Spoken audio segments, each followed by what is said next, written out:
হয়তো উনি হয়তো ছোটখাটো অসুস্থ, কিন্তু আমি ছোটখাটো কোনো অসুস্থ না।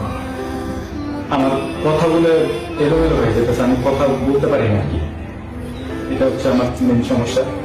সিটি স্ক্যান, এমআরআই, আরো যত পরীক্ষা আছে আমার আসলে মনে পড়তেছে না। আমি ইয়ারফোন লাগিয়ে দিয়েছি, ইয়ারফোন লাগিয়ে রাখছি আর কি।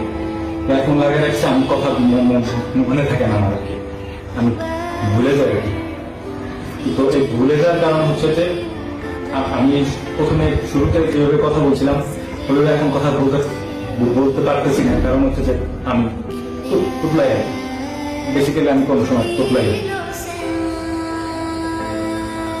তো আমার যে অসুস্থতা সেটা হচ্ছে যে প্রথমে আমি ডেঙ্গু আক্রান্ত হয়েছিলাম। এরপর হচ্ছে আমার ডেঙ্গুর থেকে হচ্ছে এই এক সাইড, এই পাশ বিশেষ করে এটা কাজ করতেছে না। হ্যাঁ, এটা পুরাটাই আর কি। এটা